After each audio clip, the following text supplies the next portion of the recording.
doable, but like, what would you do, Blue? You've got a bigger event than I do. Yeah, that's a great question. So here's what we do for really, really big events. We usually have a streaming backup solution of some sort. So let me start by saying, the last time Zoom experienced a significant outage, like the one that we just saw, was probably, I want to say it was September of 2020, possibly 2020. I think it was 2020, September of 2020. Yeah, it's been a Um, long time. yeah, when they basically what happened that day is like everybody went back to school, and Zoom basically got completely overridden or overrun for about well, whatever, probably about 5 minutes. But it took them about 3 hours or so to get back up and running. So they were down at about like 8:30, 9 o'clock in the morning, and they were back. I know they were back up and running by 11 a.m. because we had an event that day that started at 11 a.m. So um, beyond that, since outside of that one outage in the last 5 years, um, Zoom has been really, really, really stable. So we do have the ability. What has happened in the past is Zoom and Obvio, generally speaking, are not going down simultaneously. And if they are, like if both Zoom and Obvio go down at the same time, there's a much bigger problem in the world than, our little servers that are not running. Obvio experienced an outage when AWS went down about 3, 4 years ago, something like that. But at that time, Zoom was still up and running. So we had ways to kind of like get to our attendees and through like Keep or other things. But the reality is, when Obvio was down at that point, it was an AWS issue. So half of the services on the internet weren't working. It wasn't just Obvio.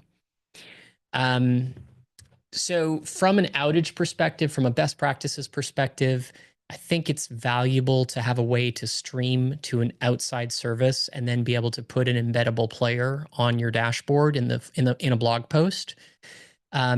We've done that in a pinch in the past, and that works. The downside, of course, to that for all of us is um,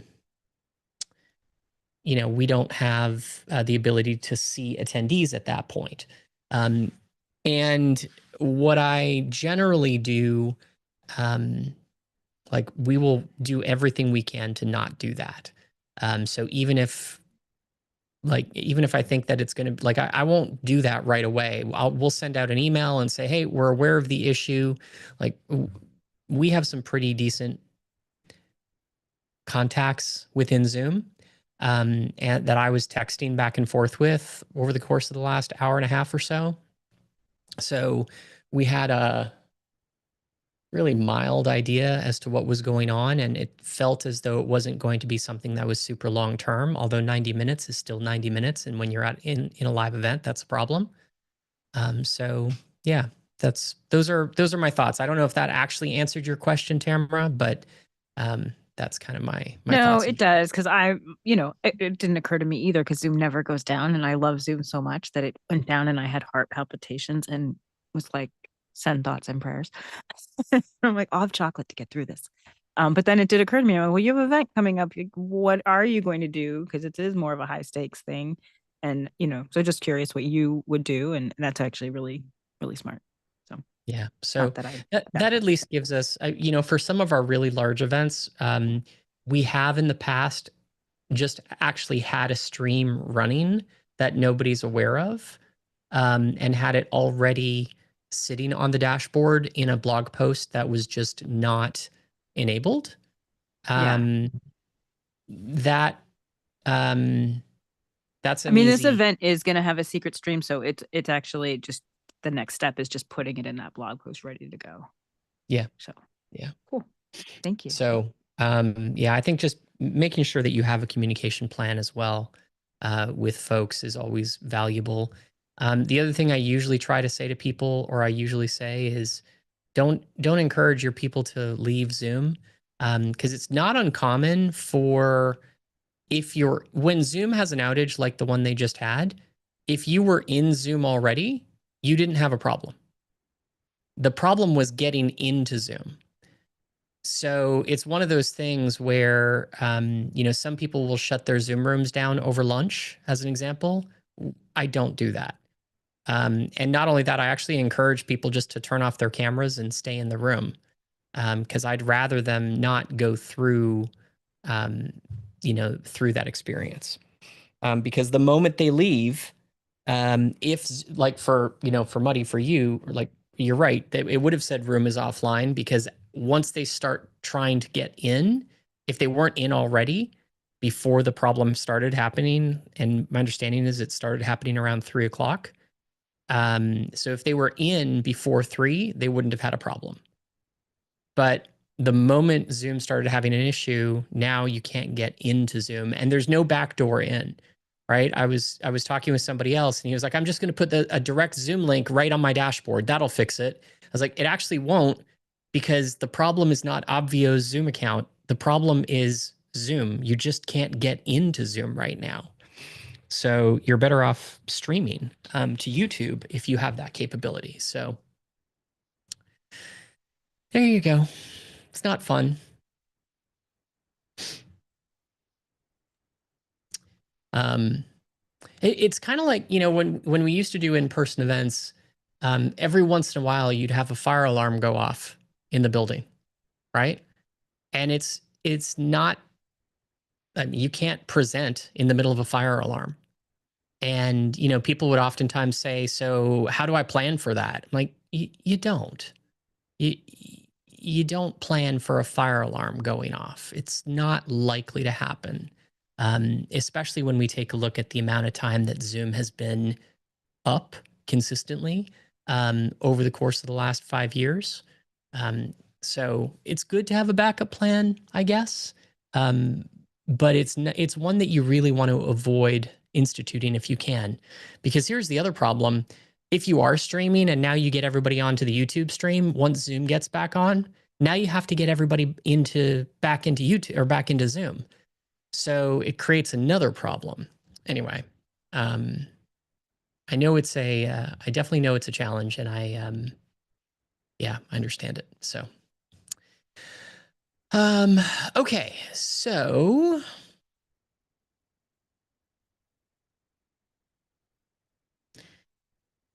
all right, so let me jump into questions, and welcome everybody to today's Obvio Q&A call. Grant is with us in spirit, but is a little under the weather. So you have the unfortunate pleasure of having to deal with me. You're welcome. So I know we have a few questions, actually all from the same person, in Zoom. So I'm going to go ahead or sorry, in Obvio. So I'm going to go ahead and answer some of those. If you do have questions, just make sure you click the Ask a Question button on your dashboard and submit your questions for us. Okay, so first couple of questions are from a new user, Katrina Dela Cruz. Our first question from her, since we've linked our Keep account to Obvio, I noticed the excellent feature of tagging participants based on their movement within the dashboard.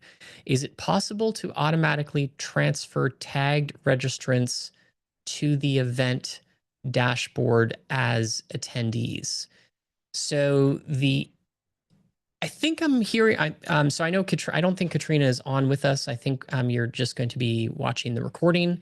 So hopefully this answers it. But inside of Keep, so inside of the system setup for Keep, um, one of the things that you do is you assign a tag to be your attendee tag. And then anybody who gets that tag within Keep will automatically get added to the event.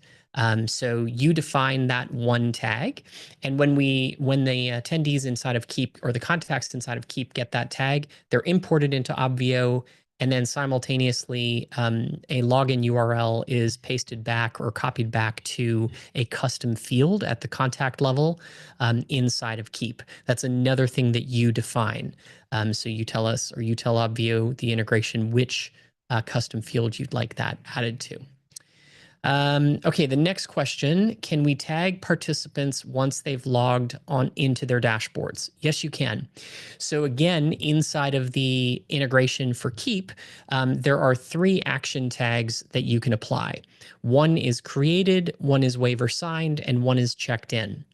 So what you are going to want to do is assign a tag that you create inside of Keep to the attendee checked in field. And then when somebody logs into their dashboard for the first time, even if you have the check-in step or the tech check step turned off, that doesn't matter. That's not related to this. Once they log into their dashboard for the first time, Obvio will tag that contact within Keep with the tag that you define. So yes, it is possible. Can multiple events be managed within one dashboard? For instance, with our upcoming virtual event, can I schedule a Q&A on another day and time with the same dashboard without needing to create a new one? So, Katrina, here's how I would answer this. There's a little bit of information inside of that question that I feel like I'm missing, so I'm going to make some assumptions. Okay, and I'll tell you what those assumptions are. The main assumption that I'm going to make is that the attendees who need to access or have access to the virtual event as well as the Q&A are the same people. Okay, so assuming that is the case, then yes, you can have a Q&A call on a different day than your 3-day or 1-day virtual event and send people to that Q&A call. Now, when you set up your event and you set up the start and end time of your event, you're going to want to set up the window so that it includes both the main event and the Q&A event that you're planning on having for those attendees. Now, if by chance you have some attendees who are supposed to have access to the Q&A, but not the event or the other way around, it's possible to still do it using tags and visibility rules, but it does start to get a little bit cumbersome and complicated to do it that way. If it is 2 completely separate things that are not connected to each other, then I'd recommend having 2 separate events, 2 separate dashboards. Now, if you happen to create a dashboard that you're like, I really like this style, I don't want to have to rebuild this from scratch, you can duplicate events within the platform, which makes it pretty easy to just create a new event. So hopefully that answers that question. All right, the next question was, is it possible to add and build another feature page for replays and additional resources, like the speakers, sponsors, and leaderboard pages? So currently, the platform has set pages that you can use, such as speakers, sponsors, the leaderboard, Zoom backgrounds, and FAQs. So there isn't the ability to add additional pages to that. However, you can use the speaker, the sponsor, the FAQ pages as a page where your replays live. And we've had clients do just that, where they'll add multiple sponsors. Each sponsor is like day 1 replay, and then a playlist with 2 or 3 videos or 4 videos that live within that. So that's generally speaking what we do. You can rename the FAQ, speaker, and sponsor pages. Those are the 3 pages that I'd recommend using if you were going to do this. You can rename them to be whatever you want. The only thing that you can't change is the URL itself. So the FAQ page will still be /FAQ. The speakers page will still be /speakers. The sponsor page will still be /sponsors. However, the links to those pages, you can have them say whatever you want, right? The button on the dashboard that says access replays, and then you just point that button to the speaker page and you'll be fine. So hopefully that answers that question. All right, next question. How do participants receive information about logging into their dashboard? Should this be sent through our Keep account, or is there an internal feature within Obvio for this? Additionally, how many days before the event would you recommend sharing their dashboard account information? Um, Great question. So, generally speaking, we always recommend from an email deliverability perspective that you send your attendees their login URLs through the platform that you generally send emails. Because most of the time, if you keep all of your communication through one platform, your deliverability through that one platform is likely to be better than anything else. So what we do, and we use Keep internally here at Sage, when we have an event, we send out an email from Keep with a merge link that includes the custom field or the login URL or magic link in that email. So because each participant has their own unique magic link that gets copied to a custom field inside of Keep when the tag for that attendance or for attendees is added to those contacts. So that's how we do it. Now, in addition to that, we do have a broadcast feature inside of Obvio that allows you to send emails from the platform. And you can, if you want, send emails from Obvio. What we do internally at Sage is we do send all of our emails from Keep, but we also send a couple of emails here and there from Obvio just to see how the um, how that stacks up against our Keep account. So I would generally say definitely use Keep, but try out a couple of emails from Obvio and see if you find that that boosts your attendance. And then the last question that was part of that was how many days before your event do you recommend sharing the dashboard information? Generally speaking, we don't send the dashboard information until 1 or 2 days before the event. There's not that much information on the dashboard, generally speaking, that requires people to access it well in advance. That's our case. Now, if in your case, your host happens to have a series of resources or workbooks or videos or something that's accessible on the dashboard in advance of the event, then you're going to want to send that out a little bit sooner than that. But best practices, generally speaking, the day before, 2 days before the event. Now, that's not to say that we don't tell them that they're going to receive that email, right? So when somebody registers for the event, we say, congratulations, you're registered for the virtual event on virtual events.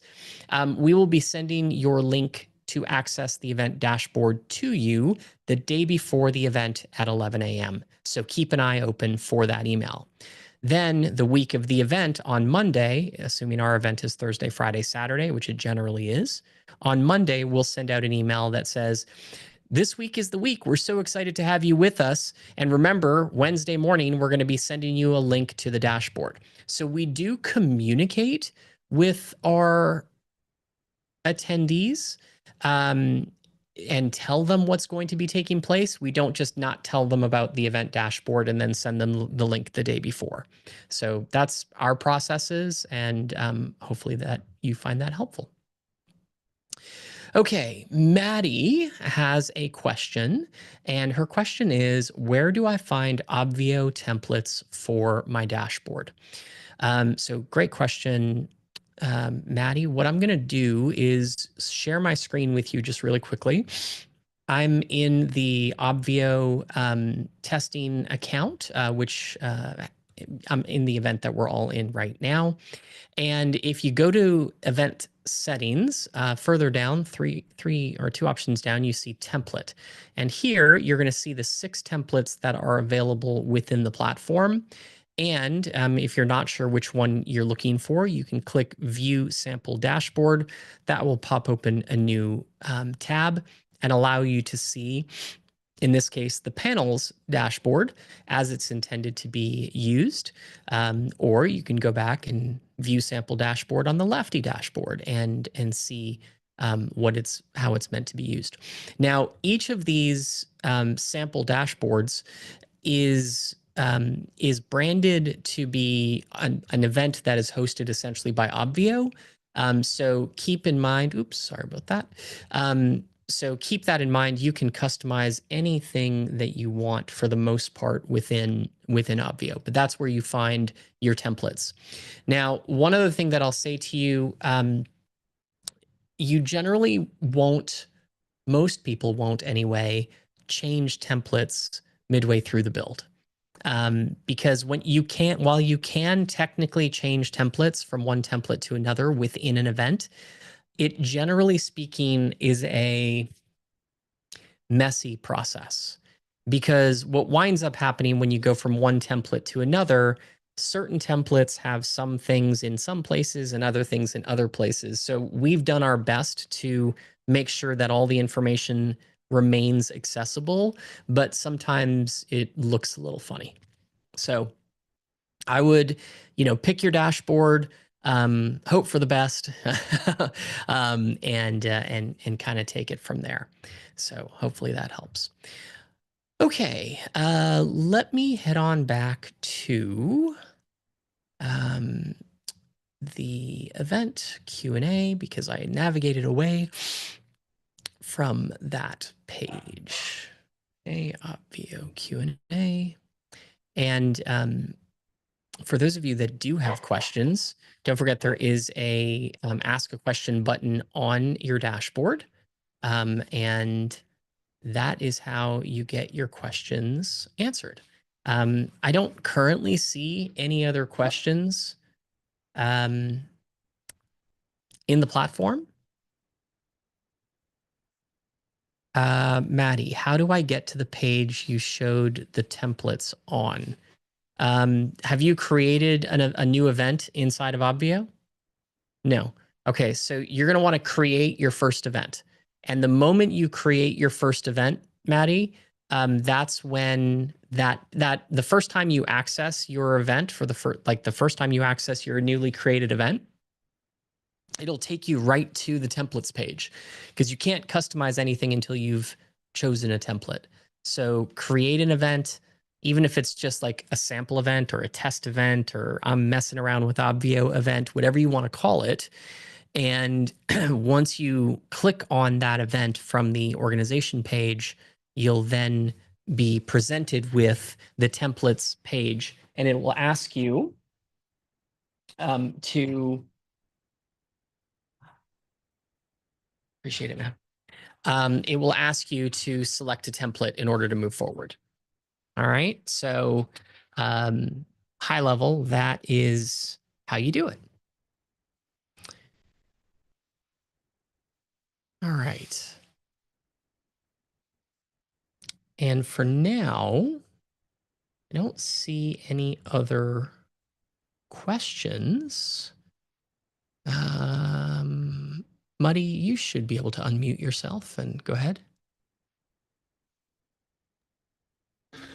Yeah, I can. This is an interesting situation and probably one I need to document. But I talked a little bit about an event last week. We have an event where we're using Market. It's a free event, client event. We're using Marketplace for registrations.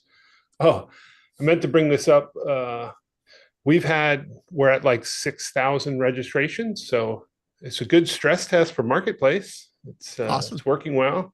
I initially didn't have a thank you page set up because we had some content on the dashboard we wanted the attendees to be able to see ahead of time. Join the Facebook group. Here's some free resources. Here's a welcome video. Well, what that means is all 6,000 people who registered for this free event are now checked in and active attendees, right? So keep hitting my limit, buying more credits, hitting the limit, buying more credits. And of course, that's account wide. So I had another event I couldn't get into because this event was over limit. But anyway, I went to build a thank you page so that people would land on the thank you page and stop there until we send them their link, because we don't expect all 6,000 people to actually show up for the event next week. I mean, we're still a week and a half out. Makes sense. The thank you page buttons don't work. The links won't stay. They just become blank buttons. Photos won't render on the actual thank you page. And so we had to create a bunch of workarounds to get a thank you page that's basically just a text block with links rather than buttons to actually do the things. And so we set that up, and then the client's like, well, this looks like crap. Can we please turn this off? And so it's like, okay, yes, we'll turn it off. But now, we've exceeded our limits again. So anyway, I think what I really need to do is just to submit some bug reports around issues on the thank you page that ultimately are preventing us from putting up a decent looking thank you page. And in the meantime, I don't know, paid $1,500 or something for extra credits, which on a free event is a little tough. Yeah, that because we makes don't have sense. the revenue on the front end. So, Yeah. and then when I mentioned it last week, Grant was like, yeah, maybe we need to rethink when we establish people as active attendees, right? Because that's all probably these, not going to happen, to be fair. yeah, But I do. Which organization is it that this is this taking is place? Doula Givers Institute via WBA. So Did you say Doula Givers doula? Institute is Suzanne's, but then we're running a couple events, created an organization for her. Which organization inside of your account is this taking Yeah, place it's in? called Doula Givers Institute, and then it says in parentheses via WBA. Oh, got it. I see it. And this is the Death Doula World Training Day event. And do you have any idea how many more participants you think, or how many more logins It's are like another pending? 8 days. So I think we could hit 10,000 pretty easily. So this number of registrations, which is showing 6,059, was tracking almost one for one with the checked in until I put this thank you page up for like 24 hours. And so now there's a little gap between them. Not everyone is checked in, but anyway. Yeah, I Right. think I recognize that this is probably something that shouldn't be taking place the way it is, Muddy. So yeah, I just added a bunch of I just added 20 250 person blocks. So essentially the Oh, ability to add wonderful. about 5,000 more attendees to your account. Wonderful. Very gracious. Thank you.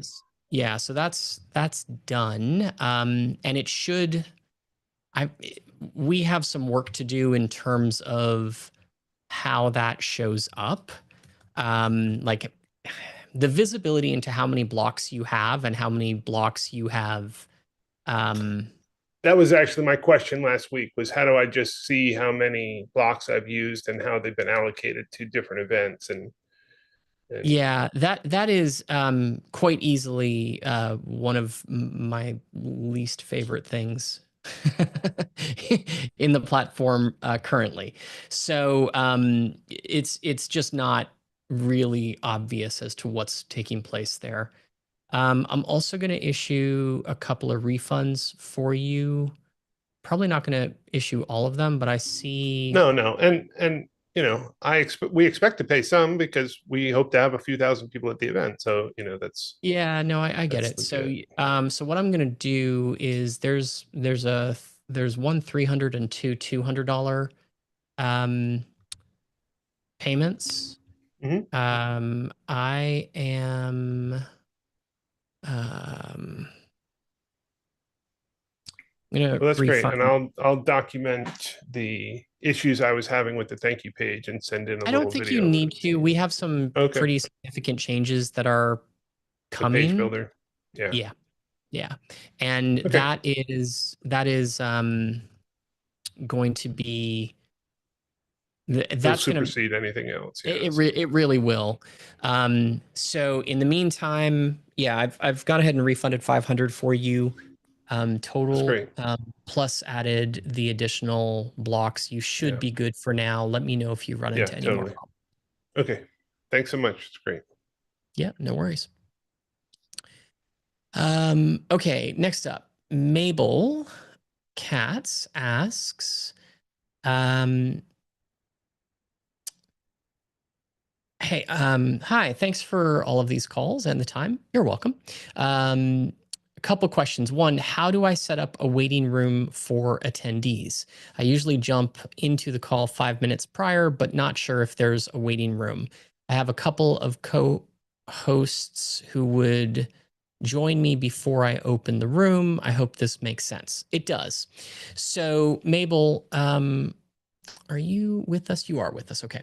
So the first thing that I would say is we generally don't use the traditional waiting room experience.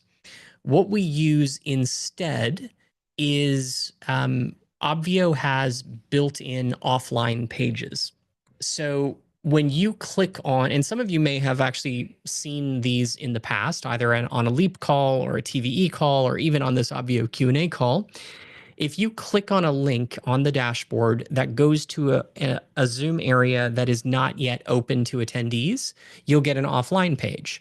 And it'll generally look like the login page of the event. And it'll say, main stage is currently offline, something along those lines. Okay.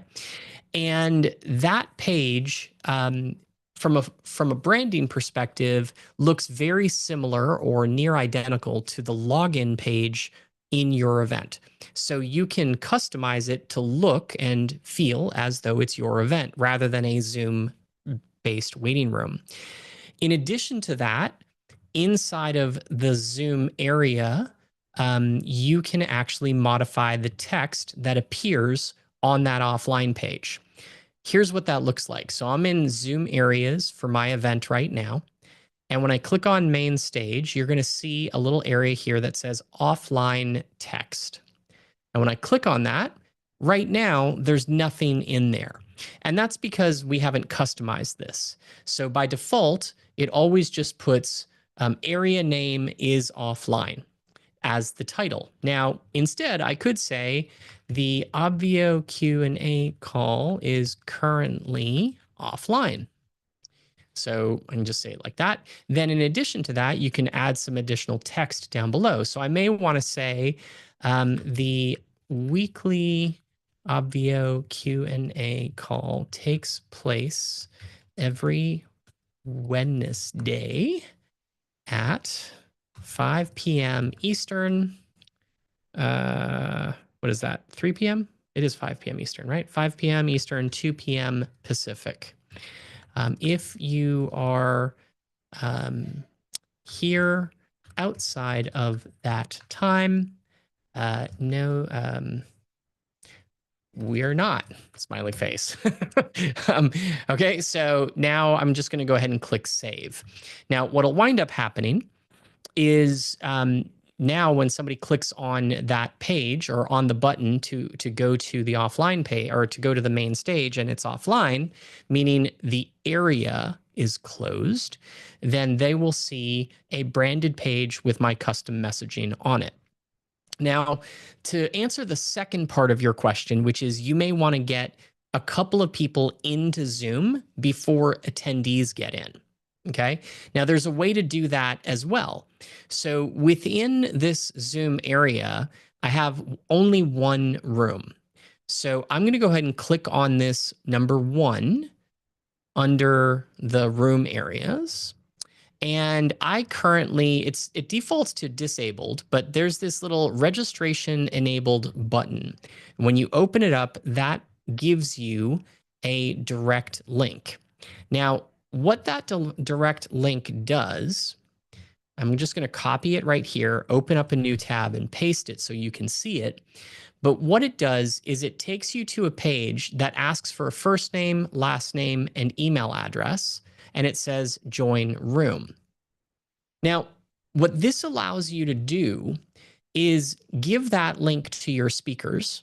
And we call this internally, we call this kind of a backdoor link because it allows your speakers or the people who you choose to get into Zoom before attendees, it allows them to get in as long as you're in the room, right? As long as you've opened the room itself and started it, they'll be able to get in even if the area is offline. So how we start our events is we start with the area being offline, so toggled to off, just like it is right now. But the room is open and we click start. Right now it says join because we're already in here. Then once I'm in, we get our guest speakers to go to that registration link right here and enter their first name, last name, and email address and join the room. That gets them past the offline page and gets them directly into Zoom with me or with our team as the host. And then we have a brief conversation with them. We welcome them to the event. We tell them what's about to happen next. And when we're ready to allow attendees into the room, we then open the area. So all of that to say that it creates a very, very similar experience to the waiting room experience that you have within Zoom. But we think it's a little bit better because you don't, like, if you have 1,000 people waiting to get into your event, you have to find the people in the waiting room to let them in, right? So you have to know that they're there, et cetera. Using these direct links or these backdoor links or registration URLs, we're able to get our speakers in, keep our attendees out, but keep the branding of the offline page consistent with the event itself. So we're not all of a sudden pulling them into the Zoom application. We're just keeping them right there. And here's the interesting thing. If they happen to just stay on the offline page, once you open the area, they'll get redirected into Zoom automatically, the same way they would if they were in a Zoom waiting room. Now, if they leave the offline page and go back to the dashboard, they can still navigate the dashboard and then click on that join the main stage button closer to the time that it is for the event. So that's what we do. That's how we manage Zoom, whether it's an event for, 20 people like this one or an event for 20,000 people. We generally do not use Zoom waiting rooms because we see it as a less good experience that they're having, and it's harder for us to customize it. So this just keeps things a little bit more in alignment with what we were hoping to accomplish. So hopefully that answered your question, Mabel. Let's see. There was a second part to it. I use Keep and ran a couple of workshops through Obvio. Not sure why some people received a login link to a past event. Should I end/close all prior events prior to sending them their login details to the attendees for my new event? Not necessarily. I'm going to guess that what took place for you, Mabel, is that you used the same custom field for multiple events inside of Keep. So you may have had some people who already had data in their login URL. So when you went to send the email, they got a link to a past event. What we do as a best practice within our company for Keep is each event that we host in Obvio has its own custom field where we store the login URL. And I always make that custom field be named something unique, right? So I don't just have a custom field that is like Obvio login URL, and I use that for all of my events, because then there's going to be some confusion, especially when we're running more than one event simultaneously. So I will have a login URL that is like TVE9 Obvio login URL, or Obvio Q&A call login URL, or Leap stage or Leap Obvio login URL, right? So those are the three primary ones that we use inside of our Keep account. With that being said, I'm aware of the fact that Keep has a limit, and this is not true of all platforms, but in Keep's case it is. They have a limit as to how many custom fields you can have inside of your application. My recollection is that that is 150. So what we tend to do is once an event has passed, I just delete the custom field and don't worry about it. Like I don't need to keep that information. That information doesn't serve a purpose once the event has passed. So that allows us to, even when, we've at this point hosted, I don't know, 50 events inside of Obvio for our own Keep account. Right now, I only have 2 or 3 fields that are actually in use for storing the Obvio login URL. So I know that was a little bit more of a technical question, and honestly, most of these questions today have been, folks. If you just have beginner questions like Maddie, not to point you out, but where do I find the template page? Okay. It is totally cool to ask any question that you have, whether you think it is a beginner question or a super advanced question. More than happy to nerd out and go deep on some of our more complicated tools that we have inside the platform. I'm also really happy to show you around the platform if it's your first time logging in and you're like, I don't know how to do anything because I'm used to just sending a Zoom link and this is different, right? Because anytime you use something different, it's always going to be a little bit of a learning curve. Doesn't matter how easy we make it. And admittedly, there are some things inside the platform that could be easier. Okay, Maddie, next question. I'm creating a practice event. What does your event slug will be part of your domain? My question is, what URL am I to use?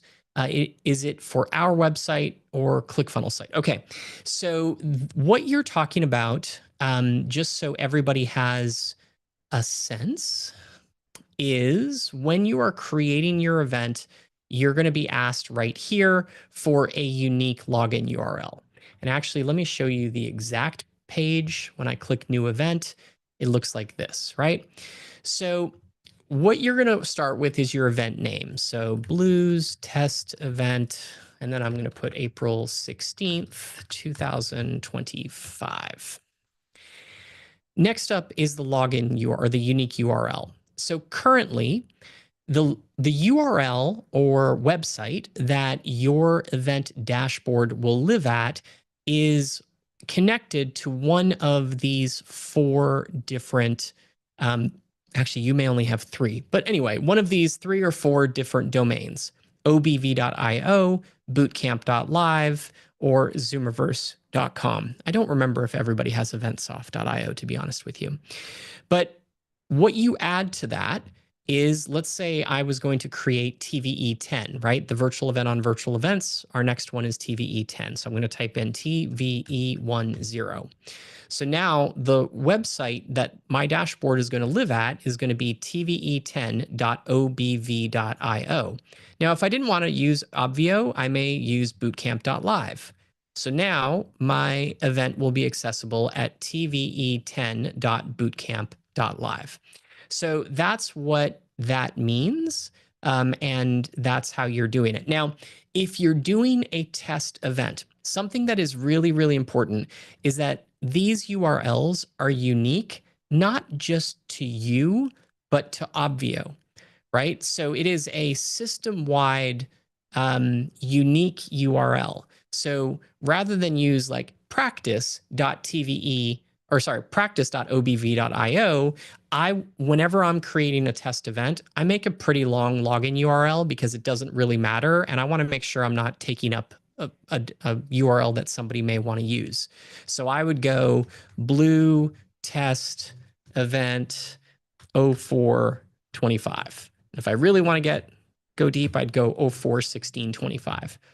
Now, I wouldn't do this for an event that is going to be live, but because I'm just testing, like, what are the chances that one of you is going to be trying to use the login URL blue test event 041625? Pretty slim, right? So that's the reason that we do that, or why I do that. I'll just say that's best practices. So hopefully that answered that particular question, Maddie. I know you had another one, so give me a second and I'll navigate back to the Q&A area and get that second question answered. Moderation. Okay. Next question was, for first timers like me and Jaylene, please run us through how to set up a practice page Would that be possible? Yeah, absolutely. So what I'm actually going to do is I don't know if this is one better, but I actually, yesterday, I helped Jimbo build his dashboard as part of his Leap membership for his event that he has coming up.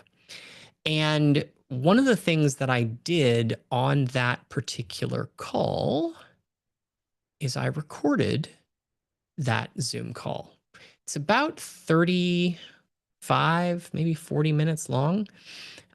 Just give me a second as I try and track it down.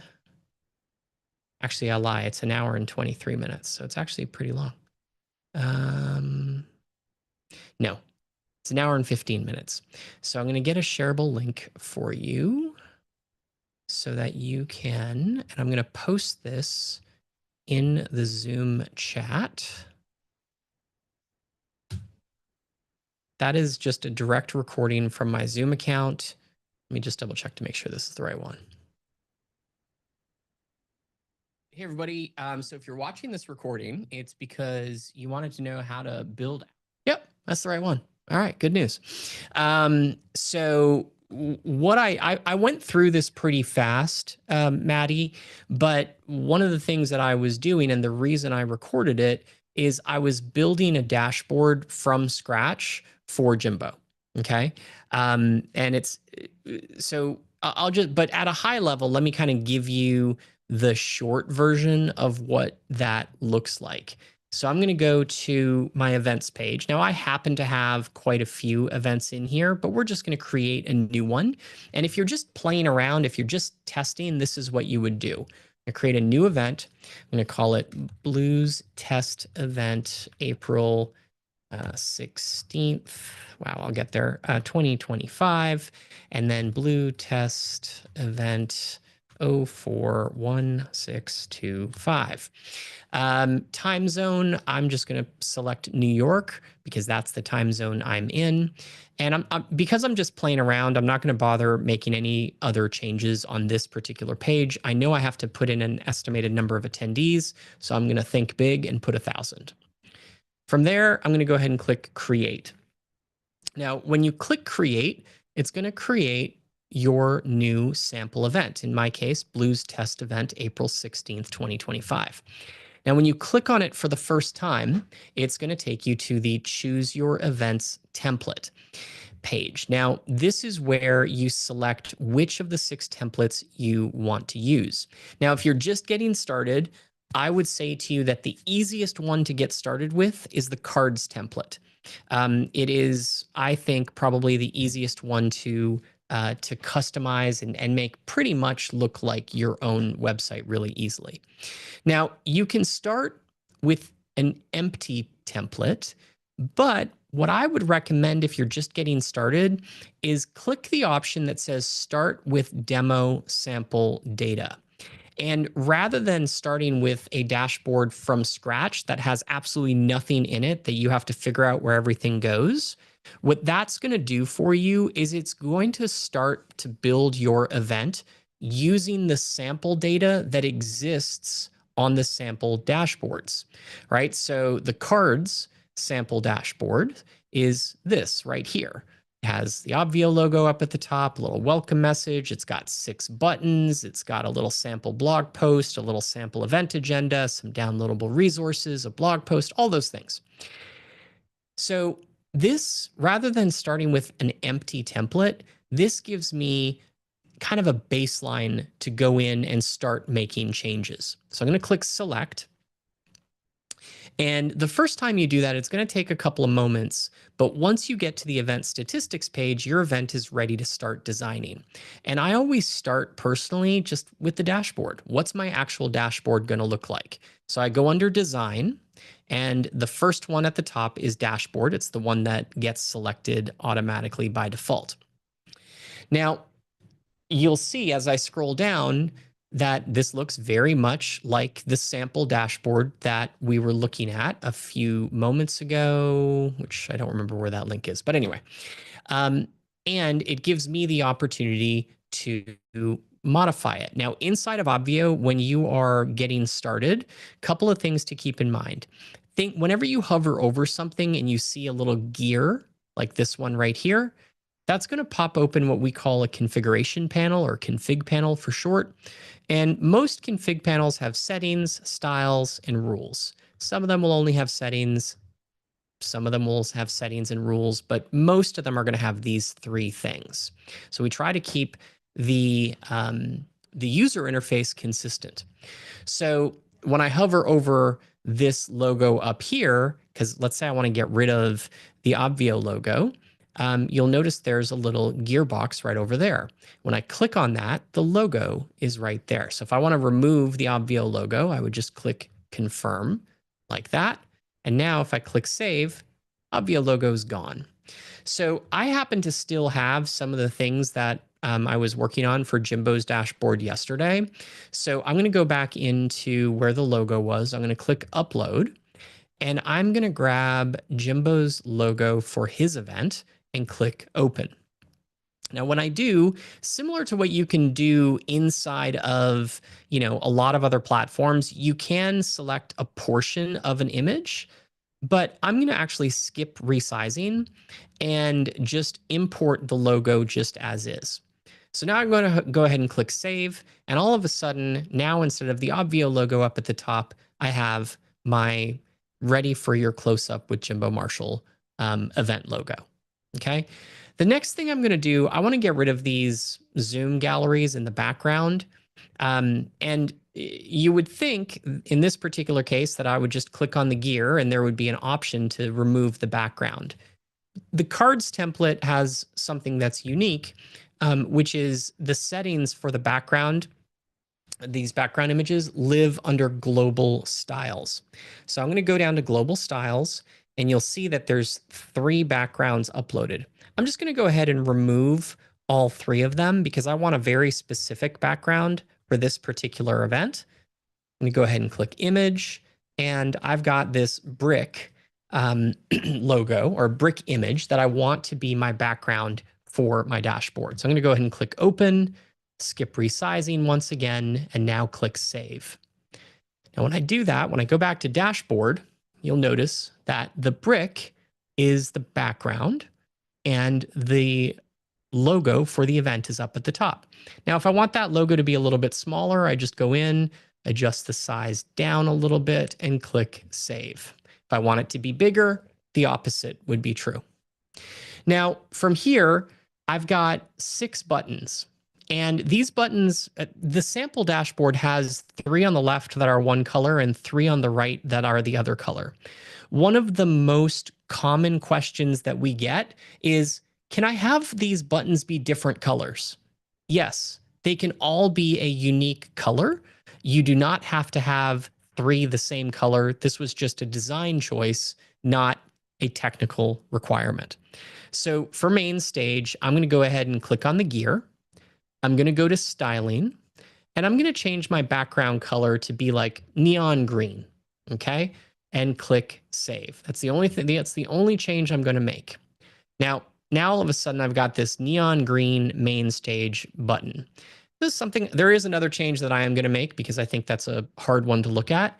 But let's just say I did want to keep the neon green. The thing I'm going to change is the text color because that green on white doesn't have enough contrast. It's hard to see, right?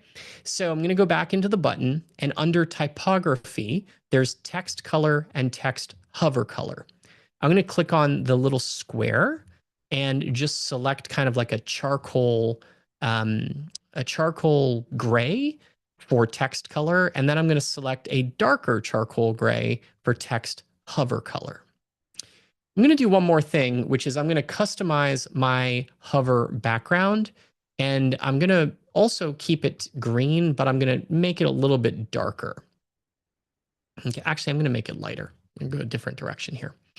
Now I'm going to click save, and you'll notice now all of a sudden main stage is a little bit more visible. And when I hover over it, the color gets lighter and the actual text color changes as well. So now I've made some changes to what my button looks like. A couple of other things I may decide, you know what, I'm not going to have a speaker page, so just remove that button. I'm not going to have a knowledge base. Remove that button. And you know what, Blue? I'm not going to have a help desk either. Remove that button. And I'm not going to have a sponsor page, but I'm going to have a Zoom background page. So I may change this to be Zoom backgrounds and select the link to be backgrounds and click. Oh, you know what I'm also going to do? I'm going to change this to be, change the icon to be more like a camera. Now click save. All right, Zoom backgrounds looks good. FAQs, maybe I'm going to keep that. And I can keep making changes to this however I want, but for now, I'm just going to leave it at that and know that you can continue to make any changes you want, right? So if you wanted in this sample blog post, maybe you want this to be a welcome letter. So you hover over the blog post, and again, you'll see this little gear, top right-hand corner of the blog post appear. And click on the gear. And now you can make changes to your blog post. Now, something that's interesting about the blog post pop-up, if you want this to be a little bit bigger in size, you can click these little arrows that go out, and now you have a larger edit window to be able to work with. Okay, so you may want to start by deleting this HTML snippet, which is where the video is, and just make other changes that you want right here. And as you make those changes, when you click save, now all of a sudden they appear for you live. Same thing with stuff that's in the sidebar. If you want to edit the sidebar, you can, if we wanted to go crazy and change the background color, maybe to be like a dark red, we could do that. Not sure that's actually going to look good, but let's just say we don't care for now. And I'm going to change my separator to be none. And actually, you know what? I'm going to make it be dots, and I'm going to make it be a little thicker so you see what it is. And now click save. So this is the separator that we were looking at. So there's a few little things that you can change inside of each page. You can reorder them. So if you want your agenda up at the top, you can do that. If you don't want emojis because you're not sure what they are, you just click remove, get rid of them. If you wanted to add your own downloadable resources like a PDF or workbook or some other thing, just click add resource.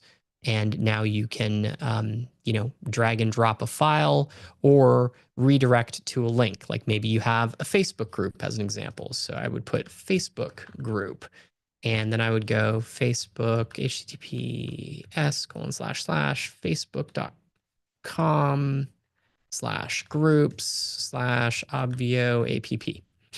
And then I would change my icon to be Facebook and click save.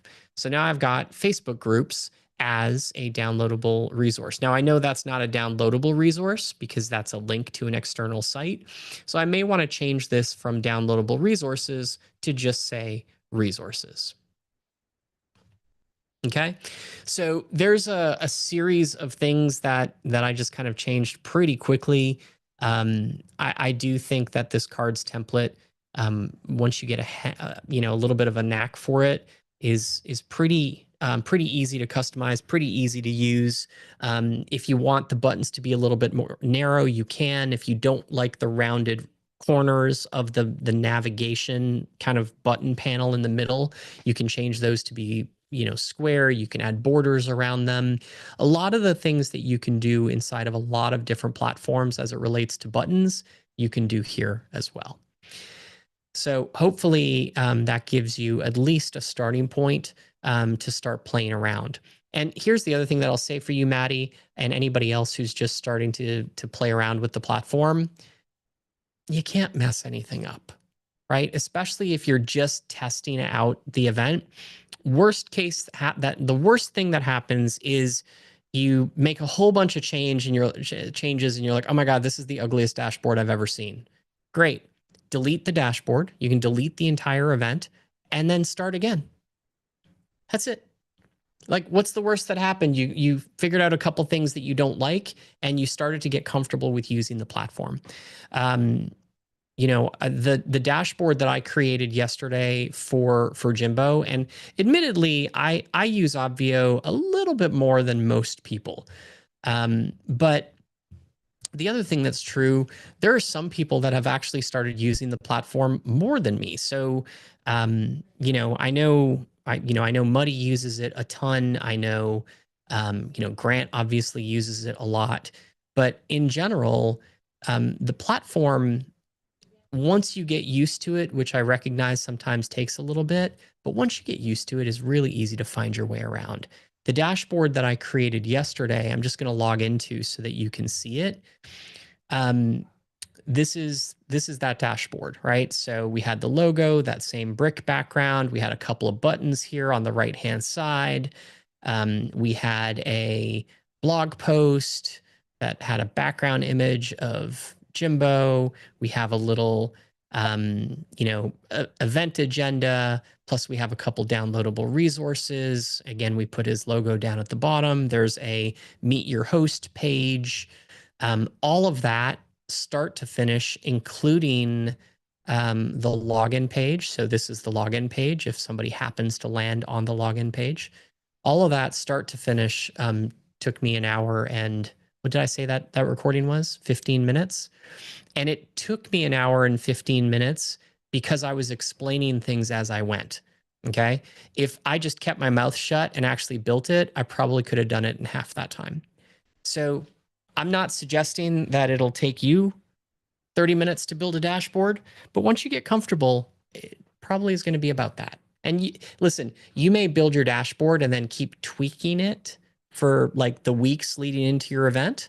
That's, that's no problem. We make changes to our dashboard regularly. There are times that I'm in the middle of an event, and I'm like, you know what? I think this would look better if I did this, and we just go make the change. So there you go. Hopefully that was helpful.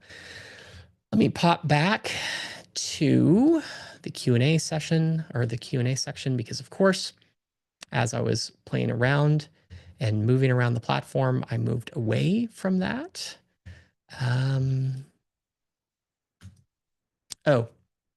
If you create a test event and you're like, you know what, I don't want to have Blue's test event in my account anymore. Okay. When you, or in your case, your test event, because hopefully you didn't make one called Blue's test event, just click on the three dots when you're on the events page, and there's an option that says delete event. And this is a permanent option, right? So once you do this, please do not reach back out to us and say, I accidentally deleted my event. Can you help us get it back? We can't. Okay. Once you remove it, it's gone from the platform. But the good news is this isn't just a yes and confirm. You do actually have to retype your password into the platform in order to actually delete your event. And then you'll see a little notice that says this event has been scheduled to be deleted. It's not going to disappear right away, but within a few minutes, it'll actually disappear from your event listing page. So I'm going to go back into Obvio Q&A and back into forms and back into moderation to see if there are any other questions. So Maddie, I'm going to mark this question as answered. Next question, I have a small event scheduled for April 25th. If I have questions next week with questions, I could ask them. If I have questions next week with questions, I could ask then. What? You can unmute yourself. It's been a long day, Blue. No, it's okay. I'm just playing with you. I figured there's probably a typo there, and I'm not sure what the question is. So I do have a small event set up next Friday. And my question is next Wednesday, once I get into it and find out, oh my gosh, what about this and this? Can I follow up next Wednesday with a couple of questions so we have Absolutely. a pretty good, okay. Yeah. All yeah, right, we're here every Wednesday from either myself or Grant. Sometimes both of us are here from about 5 till 7 p.m. We're here for 2 hours. Or we schedule 2 hours. And I will tell you that we generally answer every question that is active inside of our Q&A system on our calls. There have been times when these Q&A calls have gone as long as 3 hours, because we want to make sure when we are doing these Q&A calls that everybody gets their questions answered. Don't worry, they rarely last that long. But yeah, please come back, ask any questions you have, Maddie. Okay, thank you. Jaylene and a couple other people are new too, so we all appreciate it, Blue. No worries. All right, Muddy, for setting up a Zap, should I be using attendee created or ticket purchased? Muddy, for what? I think I answered this question for myself. So basically what I wanted to, so because they're registering in Marketplace, I want to set up a Zap to send them back to Active Campaign, or to send them to Active Campaign. And then I'll have an integration with Active Campaign as well. But the integration with Active Campaign won't actually send them from Obvio to Active Campaign, right? I think it's just a one way to bring them from Active Campaign. What's that? Is that a question or a statement? I mean that seriously. That's not a trick question. It's what, a question or statement? The fact that the Active Campaign integration won't send them back if on ticket purchase. Let me tell you why I'm asking. I forget where we are in this particular process, but the intention behind each of the service integrations is to have it also tied to Marketplace, and for there to be not a full two-way sync, but essentially what we are doing, and I believe this has been done for Active Campaign, so I would test it. I believe when you set up the Active Campaign integration, at the ticket level in Marketplace, you have the ability to add a tag in Active Campaign? Yeah. And what that will do is it will either update the contact that exists or add a new contact. And I have to be completely honest with you. I know that this is on the list of things to do. I don't know if it's been done. And this was actually on Justin's plate to test, and I don't know if it's been tested. Okay, I'll reach out to Justin and ask him.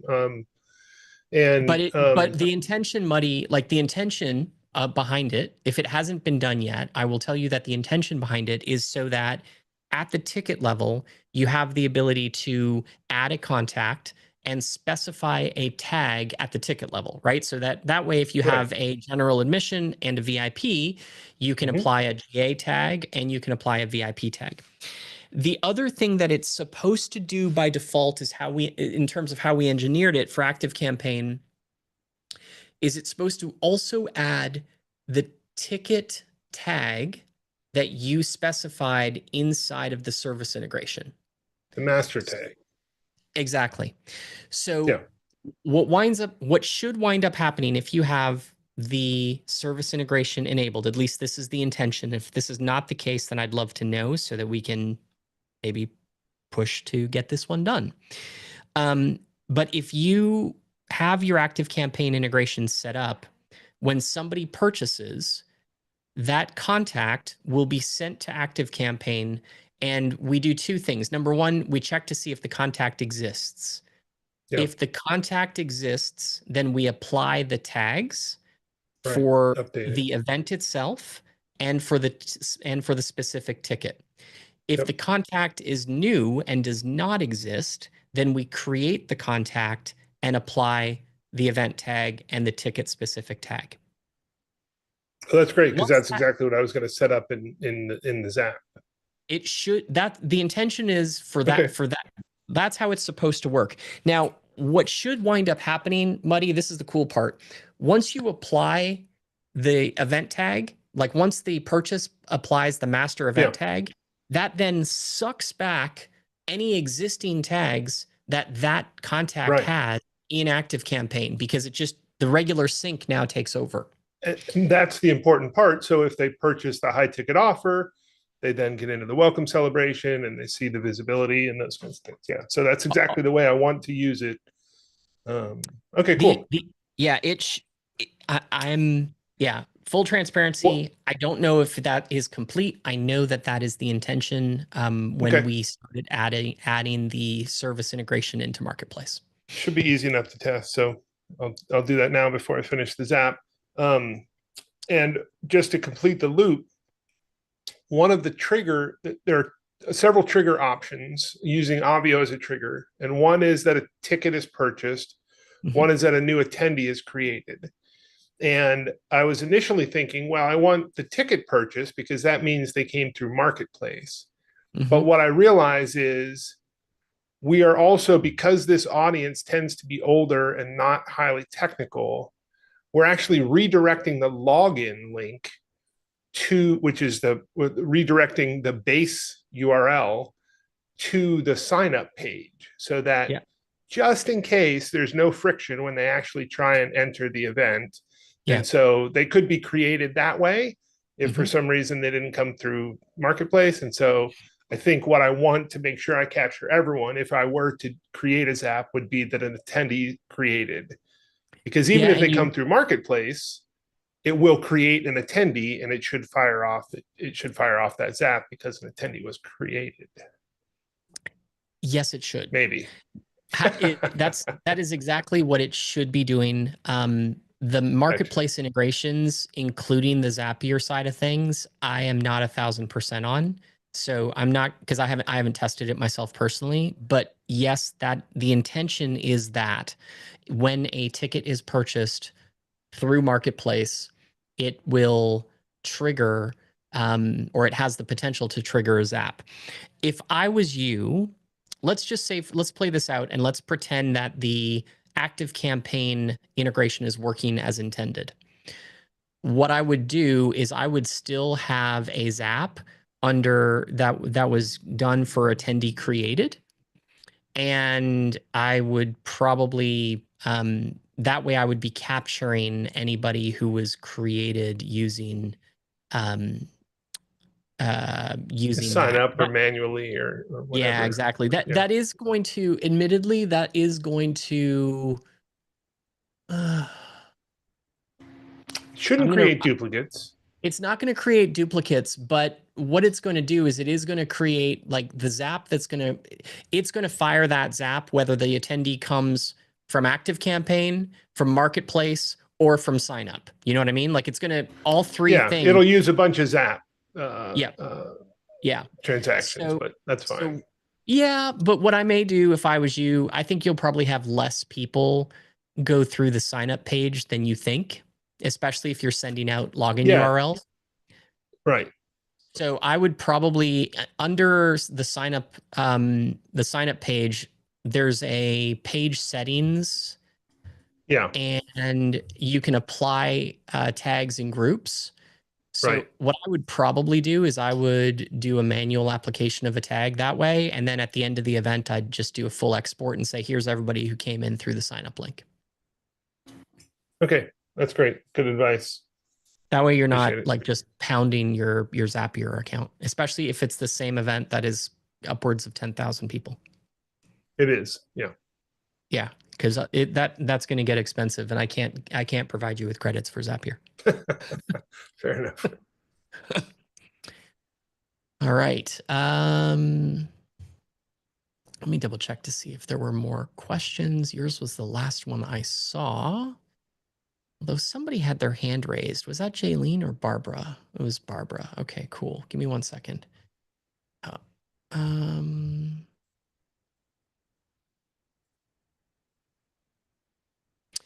All right, so Barbara actually also posted a question. So if this is the same question, let me know. If not, just raise your digital hand and we'll unmute you. For the unique URL, do I always choose obv.io? If not, how do I know which option to choose? This is a vanity decision.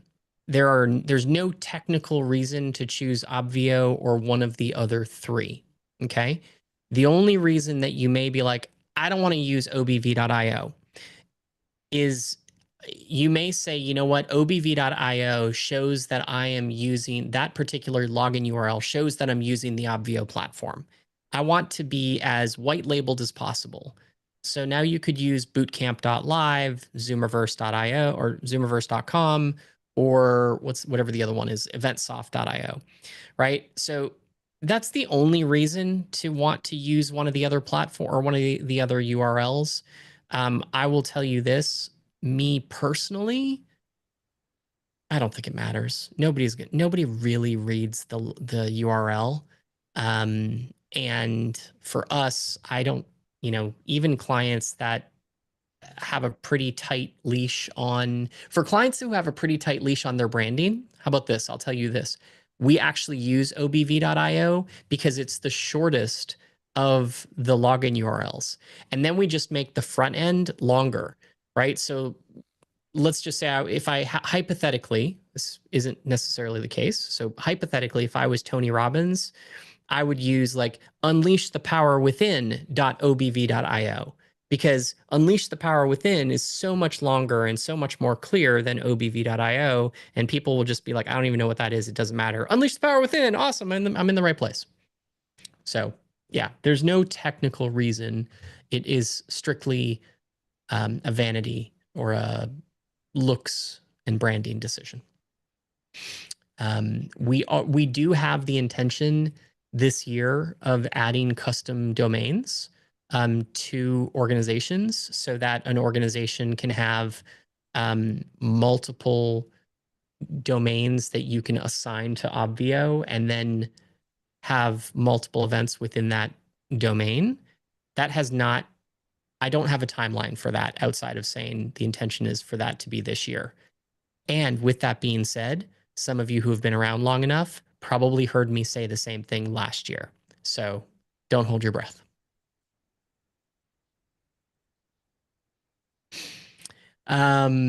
Okay, let's see.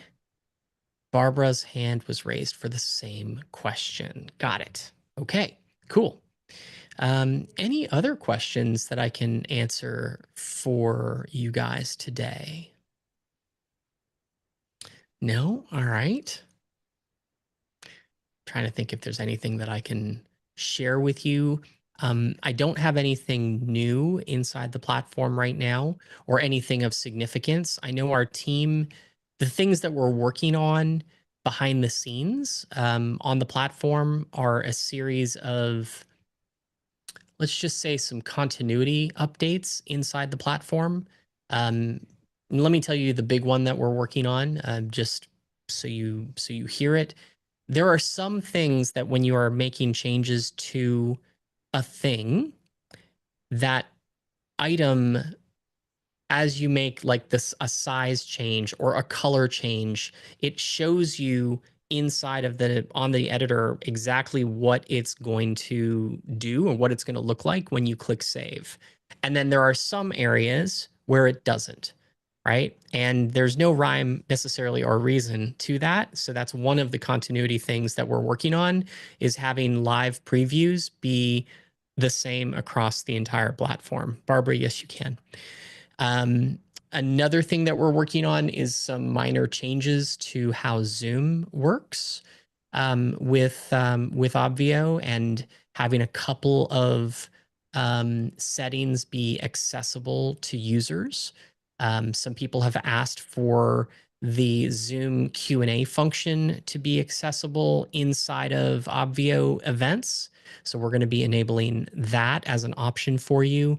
Some folks, especially enterprise users, are somewhat desperate for the ability to record locally.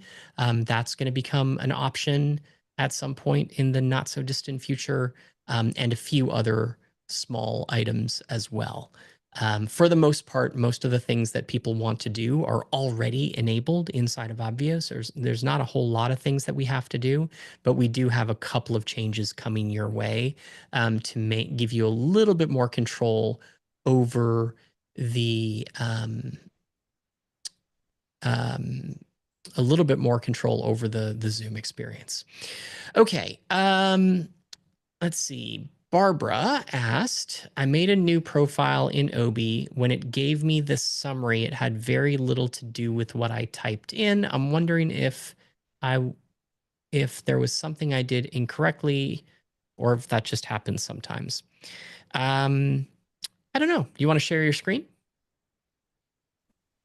I can try. Let me make sure that you can. All right, you should be able to share your screen now. I just got to make sure I got Obvio. Just a second here. No worries. Okay.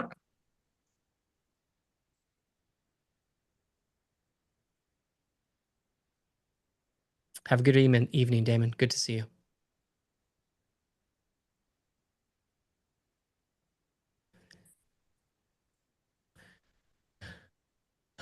Okay.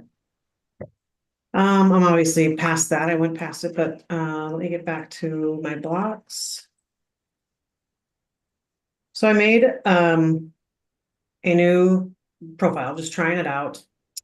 And I may have actually, I gotta move this stuff so I can see what I'm doing here. I may have actually deleted it because I wrote not very good. This is this is the one. Oh, actually, you know what I did? I did delete the one that I had. So this is the one that I asked for it to be very different because so the first time that it came up, it started talking about working with entrepreneurs who wanted a financial fast track and also wanted to do that with in a natural way so it didn't disrupt their hormones. Something like that, which is not what I do. And Okay. that's So I don't really do know me a where favor. entrepreneurship Do came me a in. favor. Click on the three dots, top right hand corner, and click edit my answers. Did you not type that in? I typed that in, yes. Okay. Click next. And this is you. Okay, keep going. Okay. Yeah. Got it. Okay.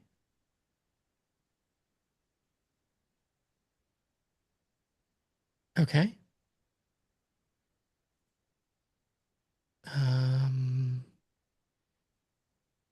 Got it. Next. Sorry, I'm skimming your answer just so I get a sense.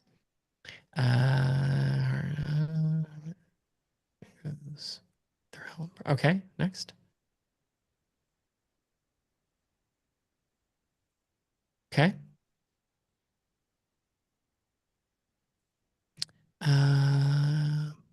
Is it what it used to be? Okay, there. Okay, next.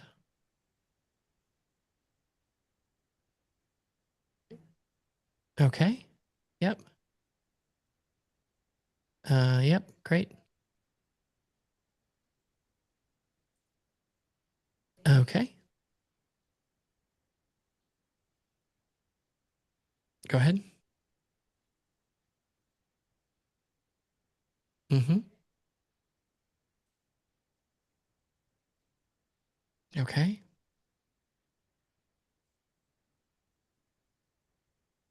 Go ahead.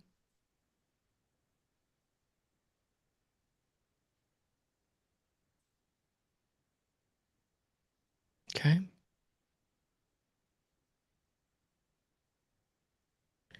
Click next.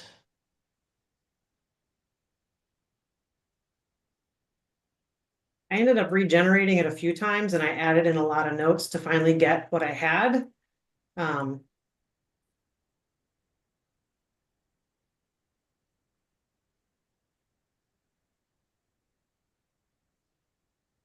This is not what came up when I did it before. Is this more? This still doesn't really fit exactly. I mean, it's better. It definitely has some of the things that I put in there. Which is good. I mean, this is better. There's still some things I would change in this one, but Go the ahead. one that I did. Click Go ahead, sorry. regenerate and go ahead and click regenerate and say, can you make this summary a little bit longer and use more of the information that I provided in the questions and answers in my prompt?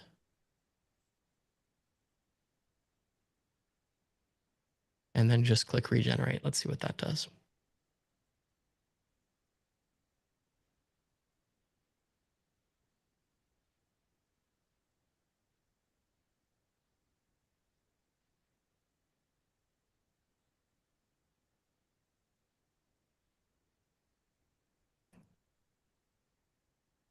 Is that a little bit better? Um, It still seems a little short. I don't think you're wrong. Being short, and it also just seems like I never talked about being intrinsically motivated. I never talked about a healthier, I mean, they want to have a healthier lifestyle, but that isn't really what I talked about. I didn't talk about recognizing the importance of personal growth or seeking expert advice. I didn't, it just seems weird. Well, Like there's a I lot of mean, things some of in here that seeking expert advice, you did say that they research stuff on Google and they look at true. YouTube and they talk about they ask people what works for them. So that one I kind of understand.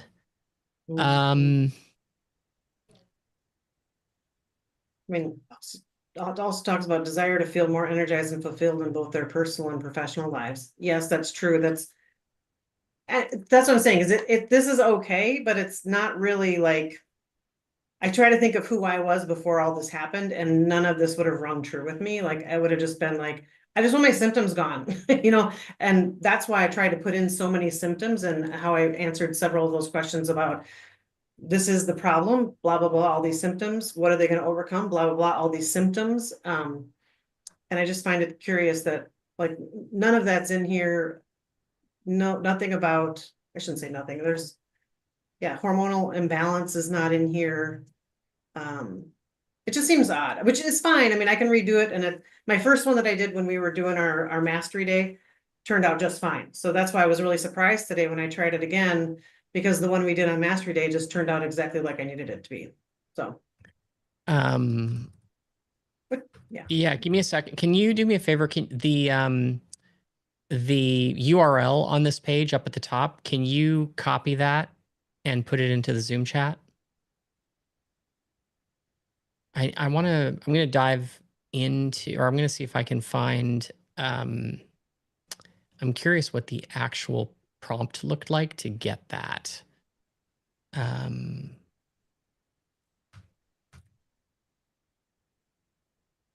Did it show up in the chat for you?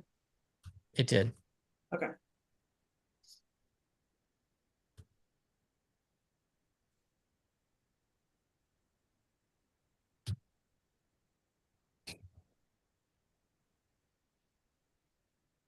Give me a sec.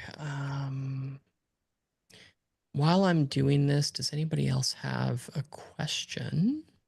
Would you like me to stop sharing? Yeah, that'd be great. Thank you. And again, like I said, I can do it over. I thought it was weird, and I No, thought maybe listen, you know what? One of the things that that we kind of always want to know is when you get a response from Obi that is like way out in left field. And some of it is sometimes AI does stuff that is way out in left field. um, so there is that side of it. Give me one second.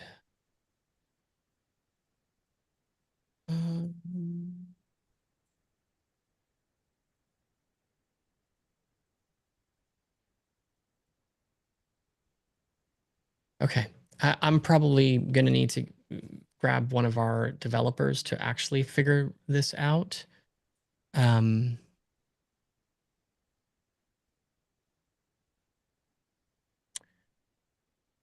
Which is what I'm doing right now. Let me actually see if I can find a filter that may help me. Station is 1860.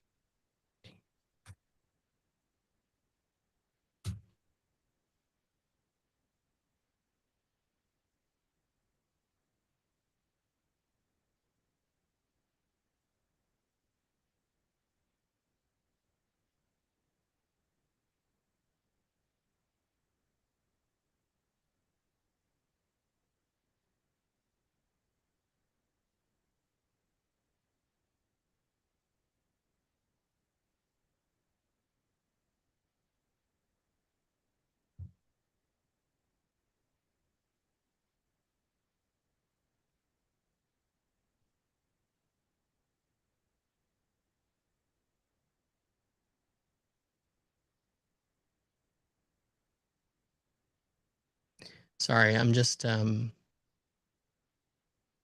to track this down, seeing as nobody else had a question.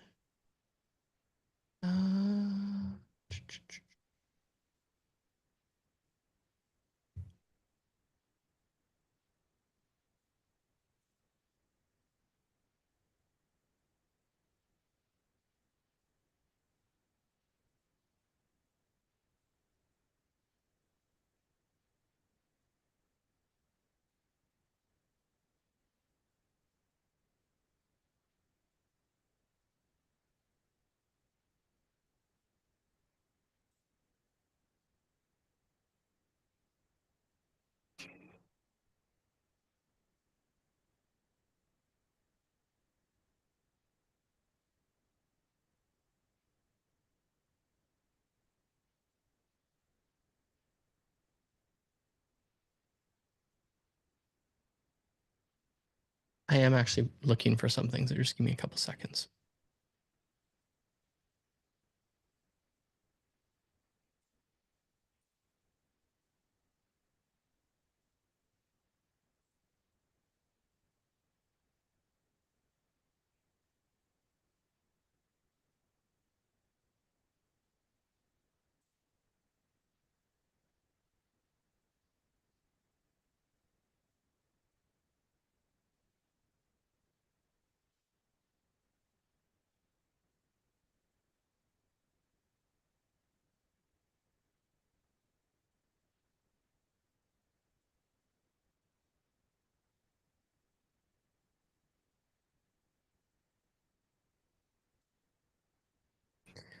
Yeah,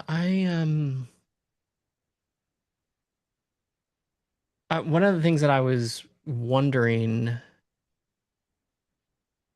is if by some chance the actual information that you typed in wasn't getting to OpenAI through the prompt. So that's the piece that I'm looking at right now. I'm looking at the actual raw data that was sent to OpenAI.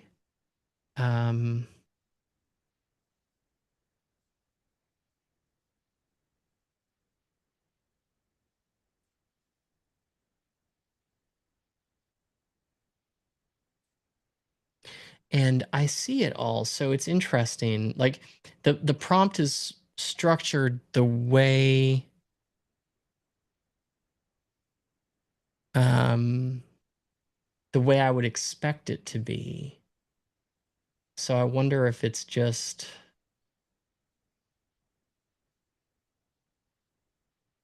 a little confused.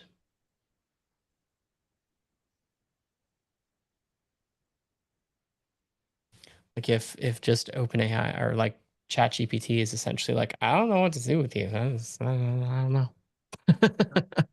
Well, the strange thing, the one I made on Mastery Day was very similar information that I put into it.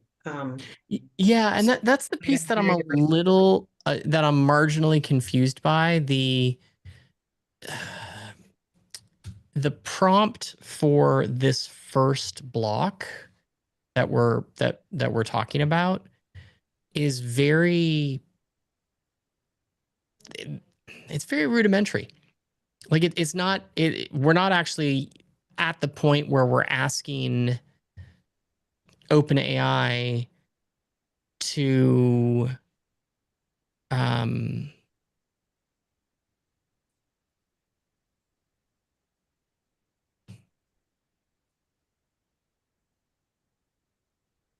give me a whole bunch of information. I mean, like here's what the let me just read you what the prompt is, right? So if you wanted to, you could go to, I mean, I'll probably take a look at this response and just play around with it in the background and see what sort of response I get. But it says, our user has just answered the following questions about their right fit client. And then it inserts all of the questions and answers those 20 questions that you actually answered, right? It inserts that. Then it says, please analyze the answers provided and create a concise summary of their right fit client. The summary should be written from the perspective of their observations and understanding, but in the first person, i.e., my right fit client is ... Please start with a summary phrase like I serve and include a succinct statement of the user's niche, user using the information in the answers provided. Then continue with my right fit client is and proceed to summarize the user's right fit client using the information provided in their answers. When referring to the user, please use the first person, examples I and my. When referring to the person's right fit client, please use the third person perspective. Please keep the summary to one paragraph. So that's the prompt that we're providing ChatGPT essentially. Although admittedly, it's not exactly ChatGPT, it's OpenAI, which is kind of the same thing. So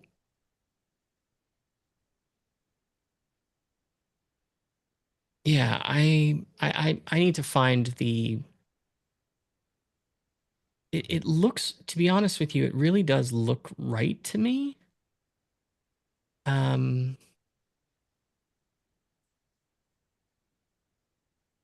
terms of the information that we like, in terms of how the prompt was created.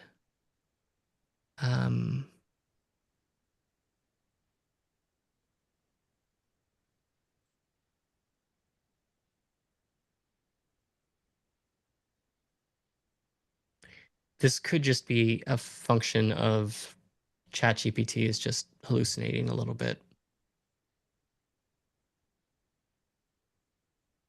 which, you know, happens.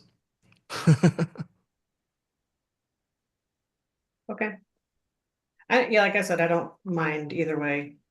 So, I mean, but like I'm just looking back at the previous one that I made, the first one that I made when we were in class together. You want to share your screen? Oh, yep, I can.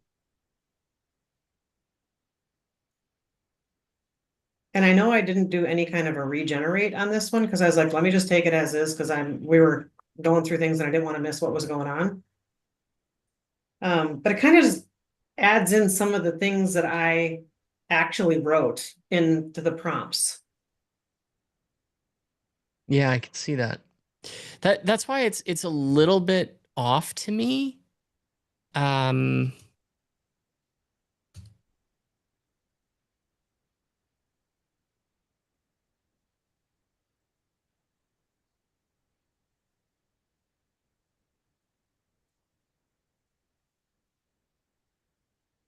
Because I'm used to seeing that same kind of more of a summary of what I wrote than a extrapolation of what I wrote.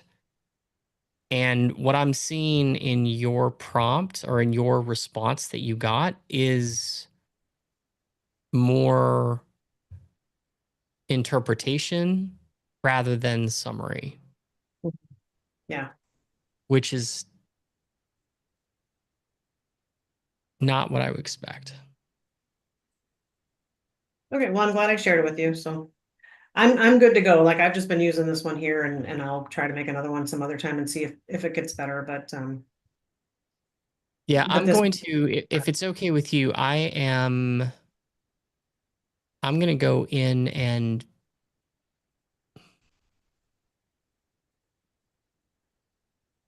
I'm going to see if I'm going to go in and see if we can, if I can figure out what's going on, because so I'm going to make some minor changes inside of your OB account just to try and mimic this. Because there's definitely some things that seem weird. Okay, no. All right. Thank you. Yep, thanks. All right. Any other questions before we wrap for the day? All right, cool. Buddy, it sounds like the Active Campaign thing worked? Yeah, it was. So I synced them and created a new registration through Marketplace, and that within a minute, that contact popped up in Active Campaign. So it is sending them back that way. I tried to create an attendee through the sign up page, and it does not look like it sent that one. So it looks like it's only that one. the Marketplace. Yeah, that I know is not there. Yeah. I'll just say this, that's on the list. But service integrations are a pretty big lift just in general. But I'm glad to hear that the one for Marketplace is working. That's great news. Yeah. Yeah. And so I'm taking your recommendation. I'm adding the master tag when they come in through sign up. I'm adding the master tag, and I'm adding a special sign up tag to them so that I can filter for who's in sign up. I don't know if I can create a zap that has the filter that says like only complete this zap if they have this tag. Right. You It's probably like, can. Yeah, you probably can. And if I was going to do that, I would not.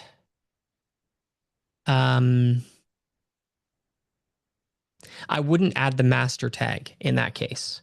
no, I agree. I would just add the kind of like special sign up page, and then you essentially do a path, and on sign up, if the attendee is created at that moment, because here's what will wind up happening. If the attendee already exists, they won't get created. And right. So they'll just get let in. But if the attendee does not exist, then they will get created and it'll trigger a zap. At which point you may not need the filter because I don't need the filter because it's not who came in through sign up. It's only if they were created as a new attendee. And the only time it'll be created as a new attendee is if they didn't already have a registration in there. Yeah. Okay, cool. Yeah, sorry. And we're not sending custom links. We're only sending the root link, which everybody then goes through the sign up page to sign in if they don't already have a cookie, if they didn't register from that same event. So, but that's fine. I don't think it'll duplicate the Zap 3 times because it'll just be the new attendees. Yeah.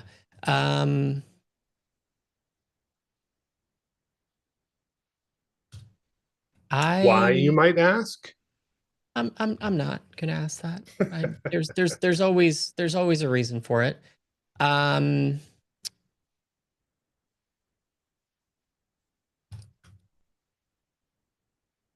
So you're gonna be sending them to basically like event.obv.io/signup?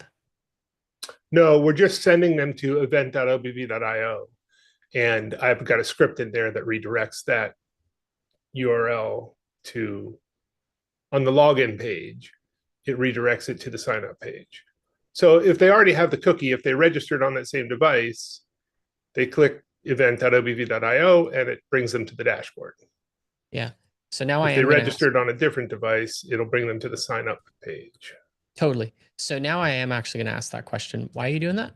Because if you have the Active Campaign integration set up, then you have the login URL. So why are you doing that? Yeah. So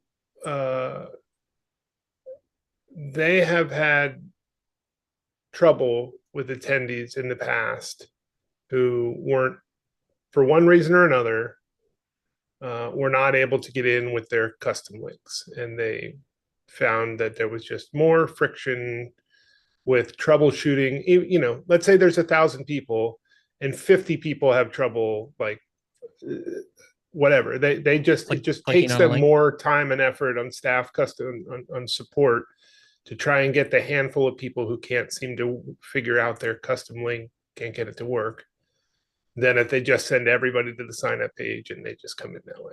So okay, it's just kind of with their audience. Yeah, one of the things that I would say that I would probably do is I would send them. Hold on, let me just double check something. What I would do is I would put a big button on there that says click here to log in rather than have it be a link somewhere in the email that they're trying to find. But I'm not writing their So emails. what I would actually do is I would send them to a link that looks like this. Right. Yeah. Put the Because login parameters. yeah, because the sign up, like if you just send them directly to the sign up page, and then the first name, last name, and email address all actually accept They're URL blank. parameters. Yeah. So you could merge in from ActiveCampaign their email address into the login URL or into the sign up URL. If they're on a page that somebody is already, and I just tested this because I was curious. If you're logged in already and you go to that sign up page, it'll take you to the dashboard. It doesn't let you sign up again. So right. And since they clicked it from their email, we have their email. And the only way and then that way you don't get weird duplicates. Like at least that's pre-filled. Like they have to put in their first and last name. I mean, you could put their first and last name in there as well. And it's first underscore name and last underscore name, I believe. Yeah, I have to find out what the parameters are because both the URL parameter, it's not actually email equals blue, it's email equals the ActiveCampaign merge code for email. Yeah, exactly. But that should be pretty easy to figure out. Yeah, I agree. Okay, cool. I think that's worth playing around with. I sent you a second link that includes the first name and last name URL parameters. I see it. And I've worked with URL parameters on area registration and room registration pages before, and so it's the same. Yeah, it works the same on the sign up page. It does. I don't think it does work on the login page. I don't actually remember. Hold on. Now I'm actually curious. But if you're it actually does work on the login page. But if you are redirecting them to the sign up page, the URL parameters don't come with the redirect from the login. The redirect, right? Yeah. Okay. Yeah, this is a good solution. And it should it should reduce the friction even more because now you at least eliminate the people saying, well, wait, why do I have to sign up again? I already registered. Oh, it's pre-filled. I am curious what the problem is with Me too. So they've got a team meeting tomorrow. I may check in with them about that. But because the other interesting thing that this group is doing is so for the people that sign up for the semester-long course, on the onboarding process, there's a form on the waiver page. It just has two questions. What is your cell phone number, and do you want to receive cell phone updates? And basically, they didn't request, anytime they requested the phone number, they also needed to have this question about, do you want to receive? And so when that information is filled out in the form, that then gets zapped back to the contact record. And then they send out SMS for anybody that said yes, for reminders for each of their weekly calls or something like that. So kind of a neat path, but a little bit weird because the phone number becomes a required field on that form. And so, you have to have some helper text that says, if you don't want your phone number, put 0000000 or whatever. So yeah, solve one problem, create another. So. Does the checkbox for required on that field not function? Meaning, can you not make that phone number field optional? Well, if you make it optional and they say yes, they want it, because it's on the intake form, they never see that question again. So if they don't put a phone number there at that time, we never get their phone number. right? Got it. So you kind of want it to be required. Yeah, we want it to be required.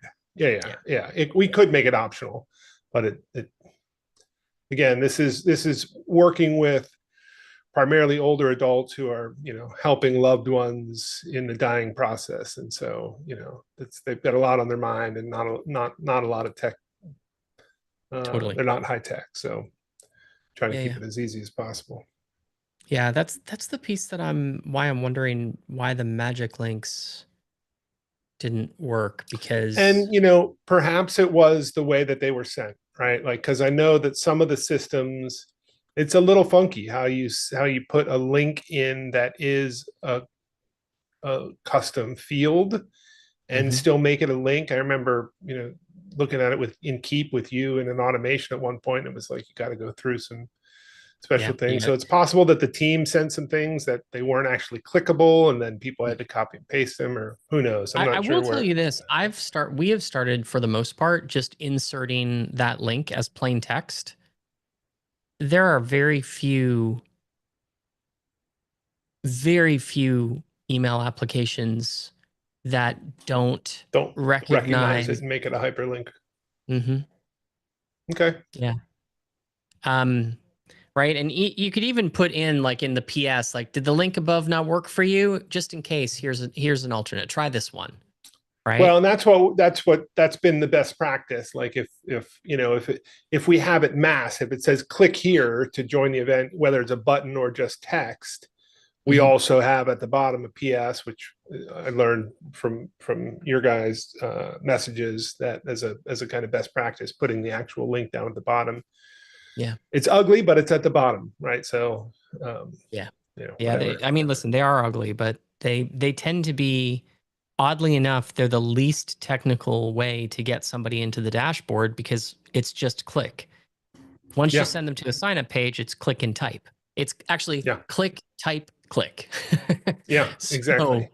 um, yeah, I do find every once in a while with clients, like, I need to sometimes I need to get involved in that CRM process and just make sure that they are understanding what we're trying to do.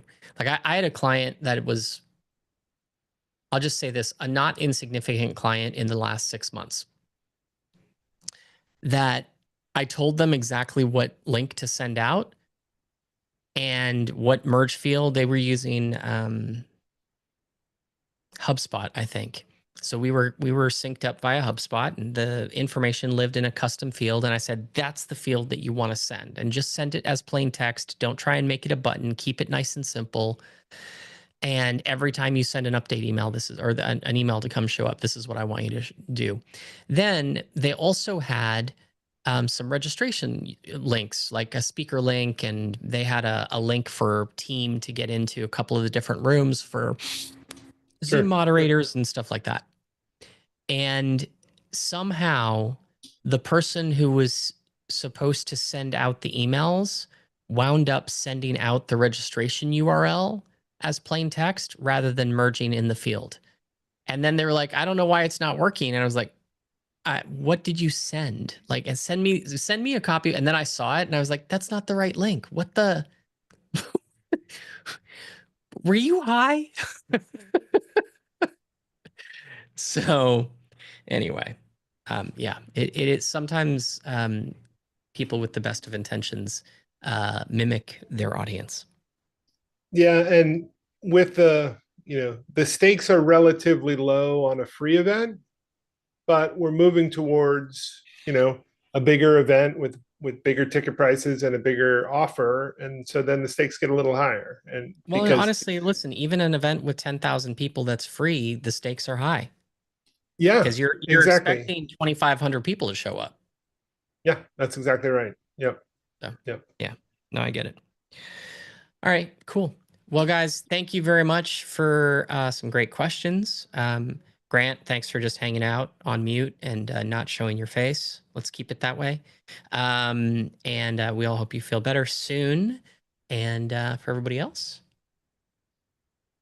thank you for having Zoom come back so quickly. All of our positive thoughts, I'm sure, played a significant role in that.